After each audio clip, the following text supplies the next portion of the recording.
Hello people, I'm the Comic Book Gamer, and today I'm going to be doing my spoiler review for Captain America Civil War. Now, if you haven't seen the movie, I did a non-spoiler review, which you can go check out if you want to, but anyways, that's your warning. I'm going to be spoiling stuff about the movie in this review. Anyways, let's get into it. So, this movie, not perfect, but a great movie. My second favorite Marvel movie, well, Marvel Disney movie overall. Iron Man 1 is my favorite, and this one's just right behind it. It's so good. It has a level of intensity that we have not seen since Iron Man 1, because a lot of times in these Marvel movies, just the intensity is cut off by some stupid humor. It's just like, okay, wow, there's some tension in this scene, and he cracked a joke. Okay, well, just destroyed that. I really hated that because after Avengers 1, Joss Whedon's humor sort of spread to all the other movies, and they all felt the same, and they all felt like they could have been directed by the same guy, to where this feels somewhat different, and I really enjoyed that. It's a nice change of pace, instead of like Guardians of the Galaxy, where it's, hey, we're dance battle and then hold hands, and that's how we're gonna beat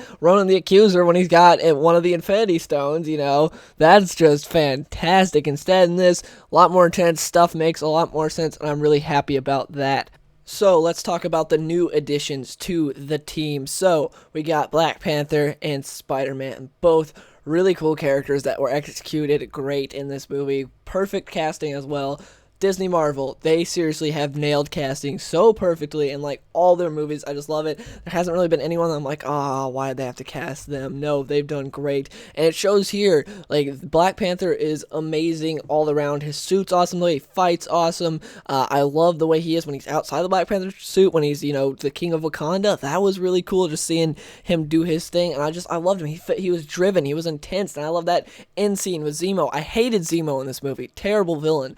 But I love the way T'Challa was just like, I've been driven by vengeance. I've let it consume me. I'm not going to let it do that anymore. It was like, okay, that felt natural. It didn't feel like at the end of, James Bond Spectre, to where he's like, yep, I'm just not going to kill the villain because my girl's there, so I'm not going to do it. It's like, what? James Bond would never do that. And this, it was like, okay, it makes sense because he almost killed the guy for, like, the wrong guy. He was completely fooled, so it makes sense for him to have a clear head now and be like, okay, I'm not going to kill you because I've been completely consumed by vengeance. I like that. He was a really cool character, and I'm super excited for the Black Panther movie.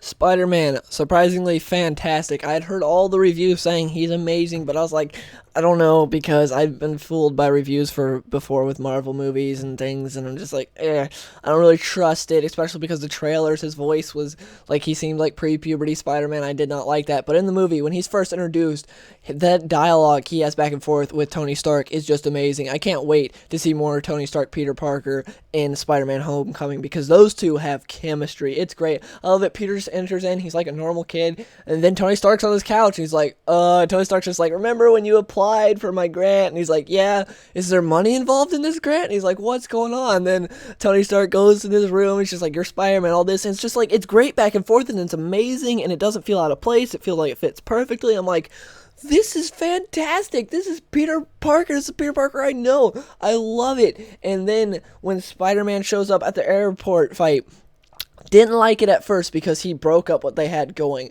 Like, that was the first time I got whiplash from what they were doing, because you have, like, okay, Steve and Tony are confronting each other. They're talking. They're, like, real serious. And then Spider-Man shows up, and Spider-Man starts talking to Iron Man. Iron Man's like, yeah, we don't need to have a conversation right now.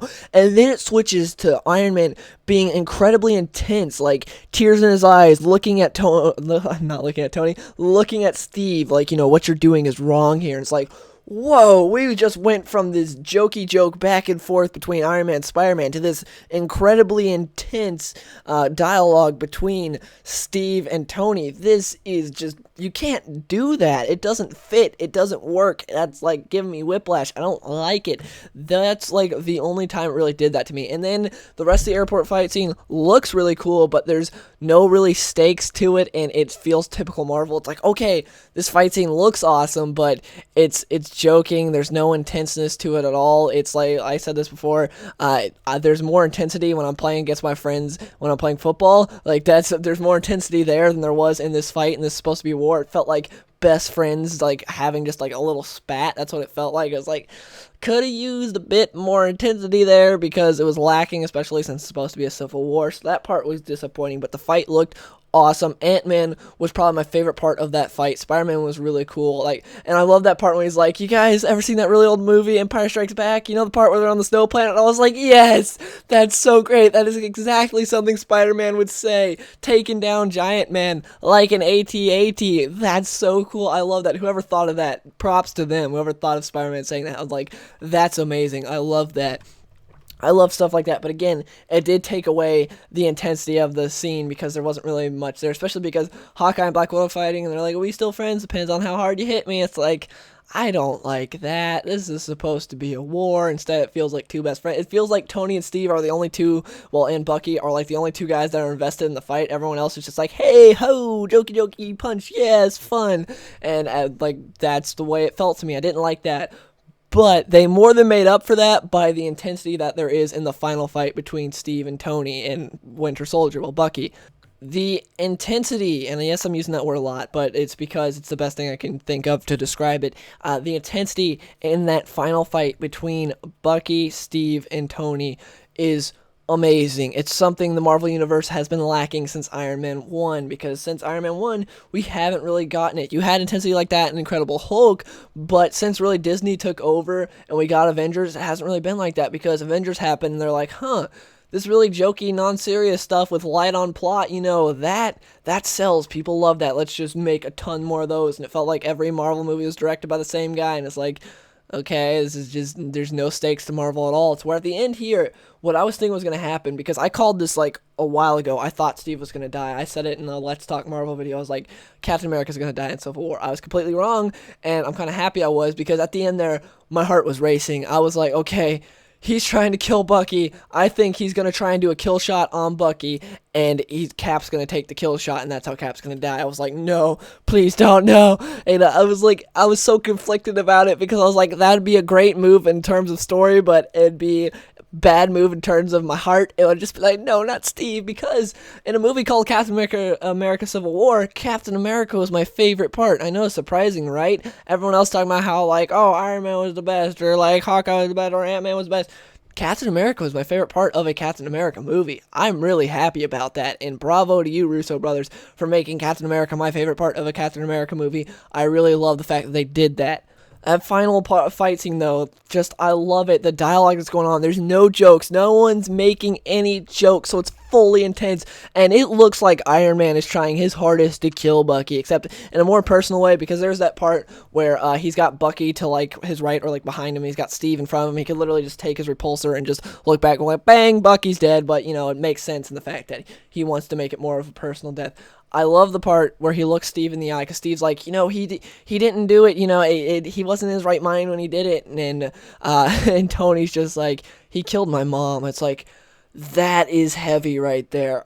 Everyone can relate to that. If someone killed their mom, but it's like, oh no, they weren't in their right mind, I'm pretty sure everyone would be like, yeah, I don't care. I want to get revenge or justice or something for that. And so I love that, because you've got Steve defending his best friend, the only guy he's got who really understands what he's going through. Peggy just died. As much as Tony's a good friend, he doesn't understand what he went through. Bucky is his best friend from back in the day. They've been best friends forever. He's defending him. Tony is looking at his parents' murderer. He wants to kill this guy. And then Steve is trying to defend his best friend, and oh my gosh, it's so great, and it's the most emotion we've had in a Marvel movie, like pretty much since Iron Man 1. I love that, because if you look at the end fight scene between Warmonger and Iron Man and Iron Man 1, it's really intense, and there's not really any jokes going on, and it's great, and it's like, oh, okay, I know Iron Man's not gonna die because it's the first installment, but how's he gonna get out of it? And I love that. And same thing happens here. It's like, what's gonna happen? Except for once in Marvel history, I felt like something was gonna happen. I felt like there were stakes. I was like, what's gonna happen here? I don't know, because generally it's like, okay, this is gonna happen. I know it's gonna. Yep, it happened. Oh, big surprise! Robert Redford's the bad guy. No one saw that coming. But in this, it's like, oh my gosh, is Steve gonna die or not? I don't know. I can't tell. I don't know what's going on. But instead, he didn't die. It was like, oh, thank God. But at the same time, if he died, that would have been, I don't know, a little better for the story. But anyways, I'm really happy the way that fight ended. But yeah, if you can't tell, my favorite part of the movie was that final fight scene. If you want to like narrow it down, my favorite part was after Bucky has his arm blown off to where Steve's trapped in that part, and Iron Man's just like, final warning, stop, and Steve's just like, I could do this all day. I was like, oh, that's Captain America right there, baby. That is Captain America. To where not once in Batman v Superman did I go, that is Superman right there. No, during that entire movie, I was like, is Superman gonna show up? Because this guy ain't Superman to wear this. I was like, that is Captain America. Yes. Yeah. So that was my favorite part of the movie. My least favorite part of the movie was what I mentioned before, the part where Spider-Man first shows up, because it's just like, this breaks everything you're going for right here. You're going for this intensity, this like, they're at each other's throat, and then Spider-Man just comes in and it's just jokey, and it's like, what? That was my favorite and least favorite part, was the Captain America, I could do this all day, and when Spider-Man enters is my least favorite part. So yeah. Now I've talked about a lot of what I liked about this movie, so let's get more into the cons. Like I said earlier, there was some misplaced humor, not near as much as the Joss Whedon movies. This felt a lot more natural, like something someone would say in real life instead of dialogue that someone wrote. It felt okay. It's more natural humor, like the part where Steve kisses Sharon Carter and then the camera goes back to the car and you see Falcon and Bucky there. It's like, yeah. I was like, okay, that's definitely something, that feels natural. I like that. It's funny humor without feeling like really forced and just like, okay, that was stupid. But there was some forced humor, like I said, the Spider-Man part just felt really out of place, and there were some jokes that were like, okay, but for the most part, I did feel more like the humor came from the characters that are supposed to be funny, which is something that I have a problem with Marvel movies, because when it comes to Marvel movies, for the most part, they turn everyone into Spider-Man. Like, I like it that, hey, Hawkeye makes jokes, Spider-Man makes jokes. I like that, that fits their character, but for Captain America to be making jokes and War Machine's like, that doesn't really fit their character too much, and they did that with pretty much every movie. They're like, we're going to make everyone funny. Black Widow's going to be cracking jokes. Like, I don't really care for that. But with this, it was more of, okay, the characters that are funny are funny. The characters that aren't are serious, and I really like that. But anyways, like I said, I'm getting into the cons here. So, Crossbones, really disappointed with how he was, because I was like, okay, this opening action scene's really cool. Captain America's just killing a ton of people. This is really cool, which is something that some misinformed people might be like, how come people got on DC for having Batman kill, but no one's mad at Captain America kills? Marvel heroes kill all the time. That's a big difference between Marvel and DC heroes. Most Marvel heroes kill all the time. It's nothing new. Batman's huge role is no killing. He doesn't use guns and he doesn't kill. That's his huge rule, and most DC heroes don't kill, whereas most Marvel heroes do. Captain America's a soldier. It's something he does. So yeah, for those of you that didn't know. But anyways, yeah, back to what I was talking about. It's a cool action scene. Crossbones comes out, and then he's got these like augmented fists, and it's like, what? That's my problem with having Frank Grillo play him. Frank Grillo's a really good actor. I like him. He's got like this presence that's really cool about him. But he's not big enough to be playing Crossbones, especially when you have Chris Evans playing Captain America, because Chris Evans is huge, and Crossbones is supposed to be huge as well. But no, this Crossbones looks small compared to Captain America. He's got these augmented fists, and it's like, well, one of the coolest parts about Crossbones was the fact that he could take Captain America on without needing anything like that. That's so awesome. That's what's really cool about Crossbones. Well, not all of what's really cool about that. That's a small part of what's really cool about Crossbones. And in this, nope, he uses all these augmented fists and still gets his butt kicked and then gets killed. And it's like, well, you put us through all that stuff in Winter Soldier, seeing the beginnings of Crossbones, to now just kill him off like that. It's like, well, that was disappointing. He just, he suicide bombs. Like, yeah, I would have loved to see more Crossbones, but you just kill him off like that. That's stupid.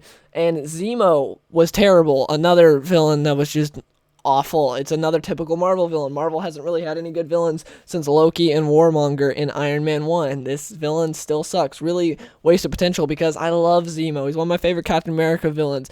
And they just destroy him. They're like, yep, we're just gonna, yep, there goes Zemo. It's like, what? What? No one cares about this guy. They tried to give him that backstory about, oh no, his family died and that whole thing. It's like, well, no one cares because you built it up terribly. And it's like this one guy out of everyone that supposedly died, then this one guy's like, yeah, I'm going to go and get revenge on him. It's like, okay, this guy's able to do all this stuff. That seems legit. It was stupid. Another problem I had, and it's something that I had a problem with the Netflix series a bit, is the fact that in the Joss Whedon movies, you get the impression that no one dies at all. I mean, in Avengers 1, it seemed like no one died, like they saved everyone. And then you see the newspapers on Daredevil, and it's like hundreds die. It's like, what? Okay, I guess I'll take your word for it. And then in Age of Ultron, Captain America's like, we're going to save every single person on this island. And then they do it. Everyone's fine. And then in Civil War, they're like, so many people die. It's like, what? In those movies, they implied that, like, everyone was fine and no one died. That was, I didn't care for that. Like, it feels out of place. It's because it's the Joss Whedon movies. It's to where, hey, everything's fine, nothing bad happens, and then in the movies later, they're like, consequences, and it's like, but in those movies, it didn't seem like at all. Like, Man of Steel, you got the impression that people were dying. There was no doubt about it. Like, well, maybe people were dying. To where in the Avengers movies, it was like, I don't think anyone died. It seems like everyone's safe, just some property damage happened.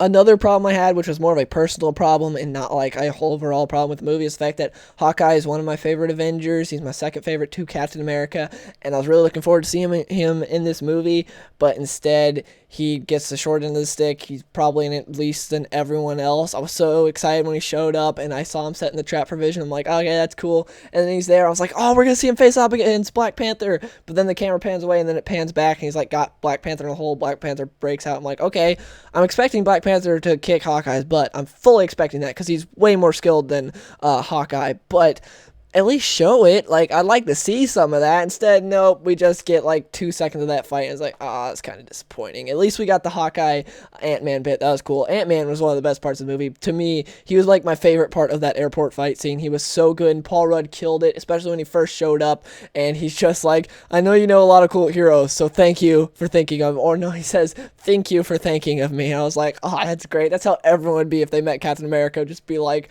so in shock. I love that. And he like looks back at Scarlet Witch and he's like, you're cool too. And it's just, that introduction was great.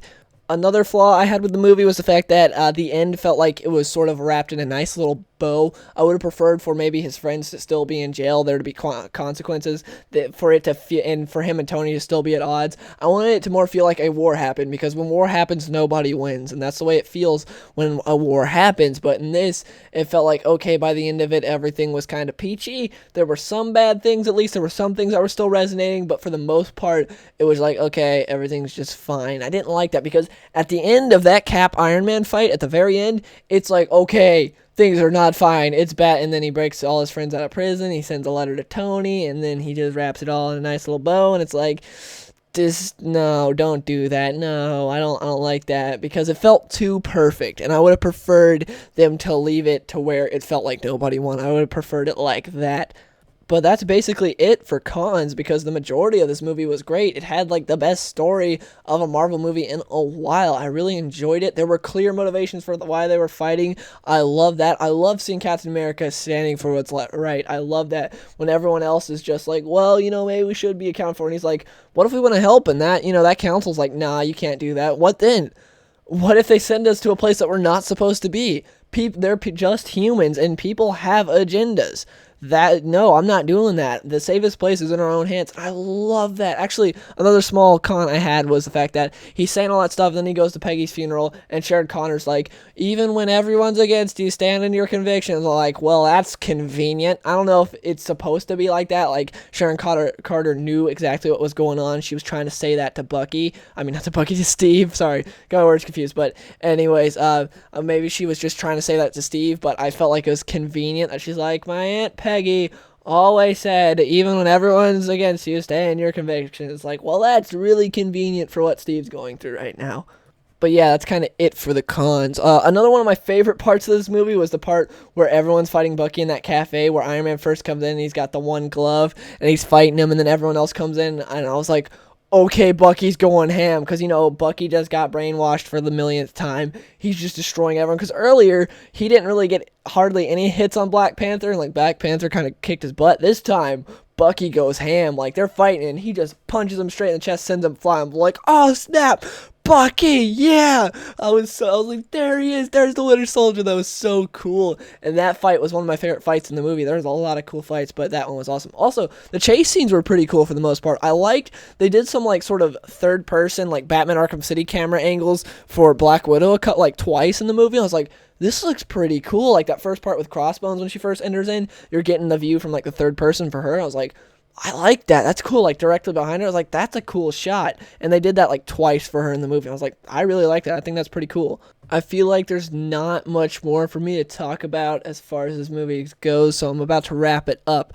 One thing I will say is that Robert Downey Jr. does his best performance since Iron Man 1. He feels invested in the character again. He wasn't written like, hey, here's jokes here, here's jokes there, like he is from the Avengers movies, to where it's like more jokes, and he was written like that for Iron Man 3, and it's like, okay, we get it. Tony Stark's a funny guy. We get it. To where in this, he has some seriousness, and I really enjoy it, and he had the funniness to him as well. I really enjoyed that. I just feel like if they gave Oscars to superhero movies, which they generally don't, besides like Dark Knight, Robert Downey Jr. should get Best Supporting Actor because he absolutely killed it. I loved his performance in this movie. The guy's a great actor, and he showed why he's the highest paid actor in Hollywood. There's a reason for it.